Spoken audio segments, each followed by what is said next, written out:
ગુજરાતી ન્યૂઝમાં આપનું સ્વાગત છે।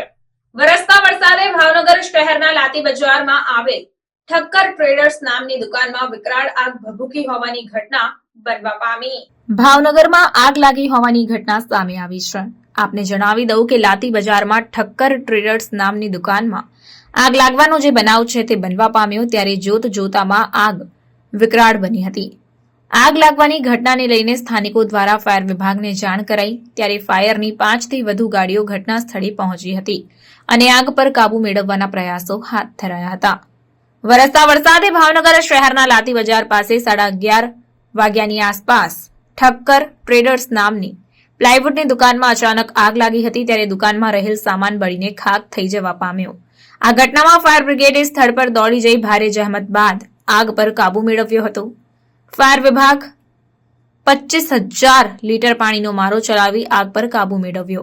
ઘટનાના પગલે લોકોના ટોળે ટોળા ઉમટી પડ્યા હતા અને આ બનાવમાં આગ લાગવાનું કારણ કે નુકસાનીનો આંક હજી સુધી જાણી શકાયું નથી। રિપોર્ટર ફિરોઝ મલેક સાથે cameraman Bijalbhai Malakiya, Bhavnagar. Kaushik Rajyaguru, sub fire officer, Bhavnagar Mahanagarpalika fire and emergency service. ભાવનગરમાં આગનો બનાવ બન્યો છે। કેટલી ટીમ કામે લાગી હતી, કેટલું પાણી છટક્યું, ક્યાં આગનો બનાવ બન્યો? લાતી બજારમાં આવેલ ઠક્કર પ્લાયવુડની અંદર આગ લાગેલ હતી। અનુમાન લગાવેલ છે કે શોર્ટ સર્કિટના લીધે આગ લાગેલ હોય। નીચે પ્લાયવુડની જે પણ સીટ હતી એ તમામ આગમાં સળગી ગયેલ છે અને આશરે 40,000 લીટર જેવું પાણીનો છંટકાવ કરી આગને અત્યારે સંપૂર્ણ કાબૂમાં લીધેલ છે, જેમાં કોઈ જાનમાલને નુકસાન થયેલ નથી, પણ પ્લાયવુડ છે એ તમામ નીચેનું સળગી ગયેલ છે। ઉપરના માળનું જે પણ પ્લાયવુડની સીટ છે એ બચાવી લીધેલ છે। અગાઉ પણ આવી રીતના બજારમાં આગ લાગી હતી ત્યારે અનેક દુકાનદારોને નોટિસ આપી હતી। તો આ જે આવી રીતના પ્લાયવુડની જે ગોદામ હોય છે ત્યાં આગળ ફાયર સેફ્ટીને લઈને કામગીરી કરવામાં આવી છે કે નહીં? ફર્સ્ટ એડ ફાયર છે એમની અંદર ફાયર એક્સટિંગ્યુશર ને એનું રાખવાનું એમની પાસે આવે છે, પણ એનો ક્રાઇટેરિયા એનઓસીનો નથી આવતો, એટલે એમને એનઓસી નથી આપવામાં આવતી, પણ ફાયરના સાધનો એમની પાસે ફાયર એક્સટિંગ્યુશરને અવેલેબલ હોય છે।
Thank you.